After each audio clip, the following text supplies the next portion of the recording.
काशी भी संवारेंगे, मथुरा संवारेंगे। बेरोजगारी बढ़ा दिए, भिखमंगा बना दिए। जहाँ भी अत्याचार हो रहा है तो हमारे चंद्रशेखर भाई हैं। इनके शासन में सर्व शिक्षा अभियान पे कोई जोर नहीं है। मंदिर बनाने से ब्राह्मण को रोजगार मिल गया, चढ़ावा आता है, उनका घर चल रहा है और मंदिर के बाहर 100 भिखारी बैठ रहे हैं। तुम तय करो कि मैं सवाल क्या पूछूं। आप शिक्षा, चिकित्सा, न्याय, रोजगार, सम्मान, स्वाभिमान, इस तरह का कोई सवाल। बीजेपी मंदिर के नाम पर वोट मांग रही तो क्या सवाल पूछो? आप हमसे मंदिर का सवाल ना करें ना। काहे? आप जमीनी मुद्दों की बात करें। क्या जमीनी मुद्दे को? आपको तो तुम अपना पत्रकारिता कर लो, हम चले। मैं योगी जी से पूछना चाहता हूँ कि क्या दलित हिंदू है या नहीं है? आप सिर्फ हिंदू बना के आप हमसे वोट लेते हैं, बाकी समय आप मुझे दलित बना देते हैं, दलित बना देते हैं, हमें ठुकरा देते हैं, हमें दुत्कारते हैं। वोट लेने के समय सिर्फ हिंदू कहते हैं। हम अम्बेडकरवादी हैं, हम किसी से कम नहीं। गोरखपुर में जीत कर दिखा देंगे, चंद्रशेखर भाई किसी से कम नहीं। मैं इस समय गोरखपुर में हूँ। चंद्रशेखर आजाद रावण का रोड शो है। चंद्रशेखर आजाद रावण ने योगी आदित्यनाथ के खिलाफ चुनाव लड़ने का ऐलान किया है। उनके कार्यकर्ता उनसे बात करेंगे। क्या नाम है? आदिल सिद्दीकी। आदिल कहाँ के रहने वाले हैं? बिजनौर से, सदर सीट से प्रत्याशी भी हूँ, जिला बिजनौर से। तो लगता है रावण हरा देंगे बाबा को? देखिए, संघर्ष की लड़ाई जो वो कर रहे हैं, हाँ। और गरीब कुछ लोग की जो लड़ाई कर रहे हैं, हाँ। लोग परिवर्तन भी चाहते हैं। हाँ। क्योंकि भाजपा सरकार में कोई काम युवाओं के लिए, और जैसे कि आप माहौल देख रहे हैं, कोरोना काल रहा, लोगों को ऑक्सीजन के सिलेंडर तक नहीं मिले। सरकार गाती है कि हमने रोज़गार दिया, हमने व्यवस्था सुधारी, कोई ऐसा काम इस सरकार में नहीं हुआ। तो लोग परिवर्तन चाहते हैं, और ख़ासकर से युवा। और ये जो भीड़ आई हुई है, ये कोई पैसों की भीड़ नहीं, ये चंद्रशेखर भैया। मुसलमान तो ओवैसी को वोट कर रहा है। ओवैसी साहब को कोई वोट नहीं कर रहा। जो वोटर है हमारा मुस्लिम और युवा, खासकर से वो चंद्रशेखर भैया के साथ है। वो इसलिए साथ है क्योंकि जब गरीब, मजलूम, बेसहारा लोगों पे कोई आचाई है तो चंद्रशेखर भैया ने उनके बीच पहुंचकर उनके मसले। क्या नाम है आपका? विद्यासागर निवेश। कहाँ के रहने वाले? जिला हापुड़। हापुड़ का रहने वाले जी। तो क्या लग रहा है, रावण जीत जाएंगे? हाँ, जीतेंगे भारी बहुमत से। हैं? भारी बहुमत से जीतेंगे। बहन जी को कमजोर कर रहे हैं आप लोग। बहन जी को कमजोर नहीं कर रहे, बहन जी तो खुद कमजोर हो रही है। हमारे बहुजन समाज की आवाज़ नहीं उठाती, और जहाँ भी शोषित और बलात्कार या जितने भी उत्पीड़न होते हैं उसमें चंद्रशेखर भाई ही बढ़ चढ़ के हिस्सा लेते हैं। और तो आप लोग अब बीजेपी से नहीं लड़ रहे हैं, मतलब बहन जी से लड़ रहे हैं? नहीं, बीजेपी से लड़ रहे हैं। हाँ। बहन जी से तो हमारी लड़ाई नहीं है, बहन जी तो बैकफुट पे चली गई। तो आप लोग मतलब योगी जी ने राम मंदिर बनवा दिया, काशी विश्वनाथ अच्छा कर दिया, मुसलमान टाइट है, आप लोग कट्टर हिंदू नहीं हैं? हम तो बहुजन है, कट्टर हिंदू नहीं है? नहीं। क्या है आप? हम बहुजन है। क्या नाम है? विद्यासागर निवेश। शेड्यूल कास्ट से हैं? नहीं, ऐसी। हाँ, वही शेड्यूल कास्ट है। आपका क्या नाम है सर? तालिब चौधरी। कहाँ के रहने वाले? मैं हापुड़ का हूँ। शेड्यूल कास्ट है? नहीं, मुस्लिम हूँ। मुस्लिम है जी। तो आप मुस्लिम तो अखिलेश के साथ जा रहा है? नहीं, ऐसा कुछ नहीं है। अखिलेश ने 5 साल जब मुस्लिमों पर जितने भी जुल्म सितम हुए हैं, वो 4 साल 11 महीने अपने बिल्कुल अंदर पैक रहे हैं। जब चुनाव आयोग ने चुनाव की घोषणा करी, जब बाहर निकले, वो मुसलमानों पर एहसान किया उनका। किनका? अखिलेश का। क्या एहसान है? बहन जी में क्या खराबी थी? बहन जी जितने भी मुस्लिमों के खिलाफ विशेष तौर पर कानून बने, ठीक, किसी में भी वो बोली नहीं, बिल्कुल मौन नहीं है। वो समर्थन किया बीजेपी को, और समर्थन किया उन्होंने। रावण? चंद्रशेखर भाई का तो कहना ही नहीं है कुछ, वो तो ब्रांड है। वो तो बहुजन समाज। कहाँ के रहने वाले हैं? जी सर, हम बलिया से रहने वाले हैं। बलिया के। क्या नाम है आपका? नीतीश। तो योगी जी ने राम मंदिर बना दिया, उससे फायदा नहीं है? देखो, मंदिर बना दिया, कह रहे हैं जो राम को काशी भी संवारेंगे, मथुरा संवारेंगे। बेरोजगारी बढ़ा दिए, भिखमंगा बना दिए, भिखारी होंगे हम लोग। रोजगार दीजिए ना, स्कूल बनवा दीजिए, अच्छा स्कूल बनवा दीजिए। मंदिर से हम। बहन जी तो बनवाई थी स्कूल, तो बहन जी को काहे छोड़ दिए? बहन जी भी हमारे आदर्श हैं। मगर ये जो समाज के लड़ने वाले हैं, जो भी जहाँ भी अत्याचार हो रहा है, तो हमारे चंद्रशेखर भाई हैं। इसीलिए हम चंद्रशेखर भाई। फायदा नहीं, कोई फायदा नहीं। सर, इनके शासन में सर्व शिक्षा अभियान पे कोई जोर नहीं है। मंदिर बनाइए और भिखारी बनाइए, हाँ, चढ़ावा चढ़वाइए, अपना घर बनाइए, यही हाल है। मंदिर से बहुजनों का फायदा नहीं है। हम अम्बेडकरवादी हैं, हम किसी से कम नहीं, गोरखपुर में जीत कर दिखा देंगे चंद्रशेखर भाई किसी से कम नहीं। मंदिर से फायदा नहीं है जी सर, मंदिर से फायदा कोई फायदा नहीं सर। वहाँ पे तो मानसिक गुलाम बनेंगे हम लोग। और लेकिन हम सबको जितना भी युवा है उसको शिक्षा, स्वास्थ्य, रोजगार, चिकित्सा की जरूरत है। यहाँ के जो मेन मुद्दे हैं रोटी, कपड़ा, मकान, शिक्षा, स्वास्थ्य, रोजगार और चिकित्सा, मंदिर से कोई पेट भरने वाला नहीं है। वहाँ पे जाएंगे अंधभक्त बनेंगे, लेकिन स्कूल जाएंगे तो IAS, PCS, SP, DSP बनेंगे। क्या कह रहे भैया? बोलो कैमरे पर बोलो। मैं ये कह रहा था कि भैया नहीं कह रहे थे, मतलब ऐसा है कि यहाँ क्या नाम है आपका? मेरा नाम प्रिंस प्रभाकर है। क्या SC है?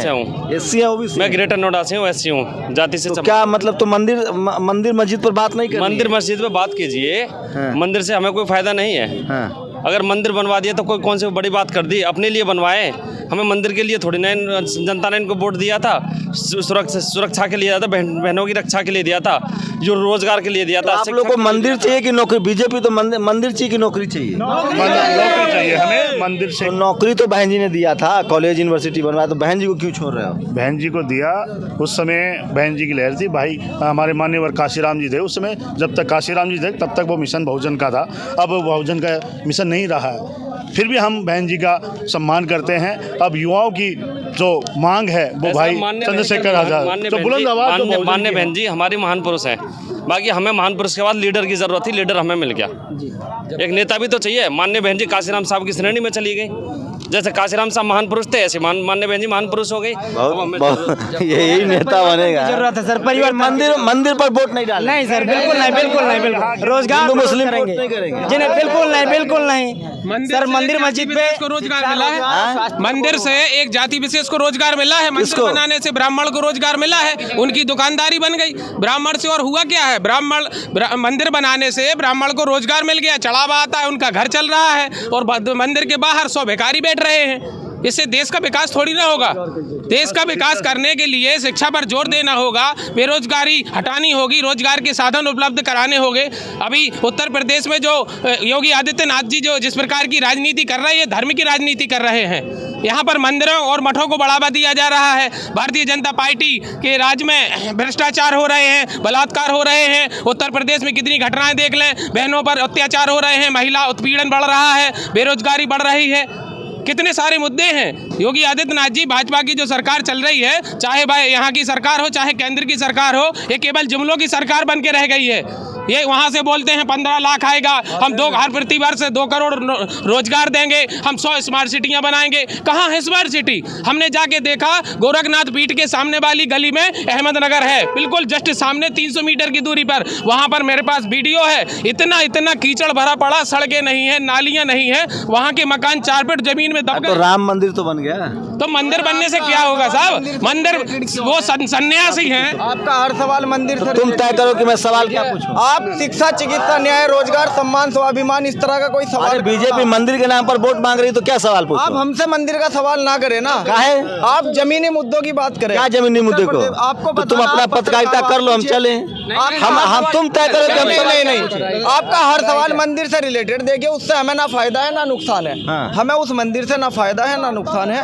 कुछ लोगों की आस्था है उस पर, हमारी आस्था नहीं है। हमारी आस्था इस देश के संविधान में है। हम इस देश के संविधान की सुरक्षा के लिए जमीन से लेकर जेल तक का सफर तय करके आए। अब हमें संसद और विधानसभा में जाना। आप इससे रिलेटेड सवाल करिए कि सरकार किसकी बन रही है। अच्छा, तुम सिखाओगे कि मुझे सवाल क्या, तुम सिखाओगे कि मुझे क्या सवाल। 2022 के चुनाव में उत्तर प्रदेश में हमारे बिना किसी की सरकार नहीं बनेगी। आजाद समाज पार्टी की इतनी सीटें आएगी कि हमारी जरूरत सबको पड़ेगी। और बोल लिए हो गया, हम उसके साथ जाएंगे। अब हो गया, बोल लिए। अब और कुछ बोलना है तो कैमरा पर आना था तो बता देते, इतना पीछे खींचना क्यों था? अब हमारे सवाल करने दो, ठीक है? बहुत देर से आप सबको ही यूपी में बीजेपी क्या मुद्दे पर चुनाव लड़ रही है? मंदिर, मस्जिद, भारत पाकिस्तान, आतंकवाद, बस यही उनका। और शेड्यूल कास्ट के लोग मंदिर के नाम पर वोट नहीं कर रहे हैं। नहीं, मंदिर के नाम पर शेड्यूल कास्ट तो वोट ही नहीं कर रहा इस बार। अगर कर रहे तो नहीं सर, इस बार तो अति पिछड़ा वर्ग भी वोट नहीं कर रहा। इस बार बीजेपी से इतना आहत हुआ अति पिछड़ा वर्ग, जो 2007 में बीएसपी के साथ था, उसका रुख कहीं ना कहीं चंद्रशेखर आजाद के साथ, आजाद समाज पार्टी के साथ है। कितनी सीटें जीतेंगे आपकी पार्टी? इतनी जीत लेंगे जिससे हमारी जरूरत पड़ेगी। कहाँ के रहने वाले हैं? सहारनपुर। चलिए भैया, ऐसे लोगों की ज़रूरत है भारतीय राजनीति में। अच्छा लगा आपसे बात करके, अब हमें अपना काम करने दीजिए। तो ये देखिए, बीजेपी के पास बीजेपी के पास हिंदू मुस्लिम कार्ड है, अभी भी उसके तर्कस में वो तीर है। मैं बार बार कह रहा हूँ कि मुसलमान धार्मिक वजहों से बीजेपी को वोट नहीं करता है। शेड्यूल कास्ट, हिंदुओं में शेड्यूल कास्ट वो बड़ा तबका है जो बुद्धिस्ट तो नहीं बना है, लेकिन वो धर्म के नाम पर वोट नहीं करता है। रही बात ओबीसी की, तो उसकी पड़ताल मैं अलग तरीके से करूँगा। फिलहाल मेरी कोशिश है कि जो शेड्यूल कास्ट के लोग आज जमा हुए हैं, चाहे वो बसपा समर्थक हो या एसपी के समर्थक हो, क्या वो धर्म के नाम को, धर्म की राजनीति को कैसे देख रहे हैं। तो आपका क्या नाम है सर? मेरा नाम राजकुमार मांझी हुआ। कहाँ के रहने वाले हैं? मैं गोपालगंज से हूँ सर, बिहार से आए हैं। तो आप तो वोटर ही नहीं है यूपी का, तो क्या बोले हैं। आपका क्या नाम है? सर मेरा नाम राजेंद्र रोशन। कहाँ से आए हैं? हम भी बिहार से हैं सर। बिहार के लोग आए, मतलब देश भर से कार्यकर्ता आए हुए हैं। जी। तो देखिए, देश भर से कार्यकर्ता, मैं फिर कह रहा हूँ आपको, मैं डिट्टो हूँ कि जो शेड्यूल कास्ट के लोग हैं वो धर्म के नाम पर तो वोट नहीं कर रहे हैं। सबसे ज़्यादा सामाजिक चेतना से लैस लोग हैं, और मंदिर के नाम पर शेड्यूल कास्ट और मुसलमान, ये दो लोग वोट नहीं कर रहे हैं। तो ये चंद्रशेखर आज़ाद रावण की दिखा रहा हूँ, लेकिन सिर्फ शेड्यूल कास्ट के बोझ से सरकार बनती नहीं है, ये भी एक बड़ी समस्या है। तो ये तबका कहाँ के रहने वाले हैं? हम लोग झारखंड रांची से आए हैं। जी सर। तो तमाम स्टेट से लोग आए हुए हैं जिनके कार्यकर्ता है। ये देखिए तस्वीर है, ये देखिए तस्वीर, देखिए ये तस्वीर दिखा रहा हूँ। कहाँ से आए हैं? तो मैं बार बार कह रहा था कि शेड्यूल कास्ट में बहुत ज़्यादा सामाजिक चेतना आई है, और वो किसी भी कीमत पर, कम से कम धर्म के नाम पर तो वोट नहीं कर रहे हैं। बीजेपी तो कह रही है कि वो मंदिर बना दिया है, पूरा हिंदू उसे वोट देगा। बीजेपी कह रही है कि उन्होंने मंदिर बना दिया है, लेकिन आज उत्तर प्रदेश में और भारत देश में ज़रूरत क्या है? ज़रूरत यहाँ पे हॉस्पिटल्स की है। लोग ऑक्सीजन की वजह से मरे हैं। यहाँ पे आज अच्छे स्कूलों की ज़रूरत है, यूनिवर्सिटियों की ज़रूरत है। मंदिर से क्या हमारा गरीब समाज, हमारा बहुजन समाज आज उसको रोटी मिलेगा? आज जो 90 रुपये किलो तेल बिकने वाला सरसों का तेल आज 200 रुपये किलो तेल बिक रहा है। ये बताइए, मंदिर से हमारे घर में आएगा?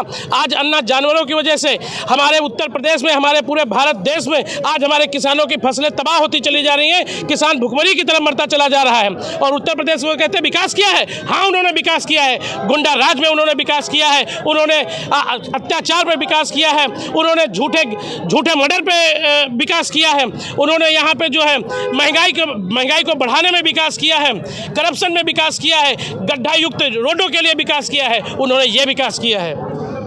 मंदिर बनने से देखिए गरीबों का कोई फायदा नहीं हो रहा। मंदिर बनने से केवल ब्राह्मण लोग का फायदा है और बनिया लोगों का फायदा है। बनिया लोग अपना व्यवसाय करेंगे, ब्राह्मण लोग वहाँ पे कथा बाचेंगे और पूजा कराएंगे, राजनीति में और कुछ नहीं करते। रोजगार मिल जाए तो गली गली में बनवा दे मंदिर। गोरखपुर में इतनी सारी गली है, योगी महाराज जी बनवा दे। और धर्म की राजनीति, वो सिर्फ धर्म की राजनीति करते हैं। अरे उनको ग्राउंड में आके देखना चाहिए कि हमारे देश में आज सबसे जरूरत क्या है। हमारे समाज के लिए बहन बेटियों की इज्जत और असमत आए दिन लूटी जा रही है। वो चाहे उन्नाव का केस हो, चाहे आगरा का हो, चाहे लखनऊ का हो, चाहे गोरखपुर का हो, और आप चले जाइए चाहे इलाहाबाद प्रयागराज का हो, जो 4 दलित लोगों की मर्डर होता है, वहाँ कोई सुनने नहीं जाता है। यहाँ पे इनके देश में मैं कहता हूँ, इनके सांसद विधायक सब हर जगह पे इनके सांसद विधायक मौजूद हैं। जब किसी दलित पे अत्याचार होता है तो वो क्यों नहीं पहुँचते हैं? और सिर्फ दलितों को वोट लेने के समय दलित को हिंदू बनाया जाता है। तो मेरा उनसे क्वेश्चन है, मैं योगी जी से पूछना चाहता हूँ कि क्या दलित हिंदू है या नहीं है? आप सिर्फ हिंदू बना के आप हमसे वोट लेते हैं, बाकी समय आप मुझे दलित बना देते हैं, दलित बना देते हैं, हमें ठुकरा देते हैं, हमें दुत्कारते हैं। वोट लेने के समय सिर्फ हिंदू कहते हैं, और तुम कहते हो राम मंदिर की बात करते हो। हम मंदिर के विपक्ष में नहीं है, आपको मंदिर बनवाना है बनवाइए, लेकिन हम चाहते हैं कि हमारे देश में, हमारे प्रदेश में एम्स जैसे हॉस्पिटल बनने चाहिए, स्कूल कॉलेज बनने चाहिए। हमारे भाइयों को, जो हमारे भाई हैं, उनके लिए रोजगार मुहैया कराना चाहिए। योगी जी कहते हैं उत्तर प्रदेश में योग्य लोग ही नहीं हैं। आप लोगों ने तो देखा होगा, उन्होंने बार बार कहा कि नौकरी योग्य लोगों को मिलती है। मैं पूछना चाहता हूँ, क्या उत्तर प्रदेश में सारे योग्य लोग मर गए हैं? जवाब दें हमें योगी जी। देखिए, मैं समसामयिक विषयों पर सवाल पूछता हूं जो करेंट इशू होता है, और चूंकि कोई भी शेड्यूल कास्ट के बच्चे यूक्रेन में नहीं फंसे हुए हैं, तो मैं यूक्रेन पर भी सवाल पूछता। मैं फिर कह रहा हूं, मेरे एकदम निजी राय है कि मुसलमान और शेड्यूल कास्ट किसी कीमत पर बीजेपी को वोट नहीं कर रहा है। कैमरा पर्सन आशीष के साथ शंभू कुमार सिंह, नेशनल दस्तक, गोरखपुर। नेशनल दस्तक की आपसे गुजारिश है कि अगर इसको बचाना चाहते हैं तो नेशनल दस्तक को सब्सक्राइब करने के लिए रेड कलर के सब्सक्राइब बटन को दबाएं, फिर बेल आइकन की घंटी दबाएं। नेशनल दस्तक को बचाने के लिए बहुत जरूरी है कि हर खबर को शेयर करें, लाइक करें, कमेंट जरूर करें।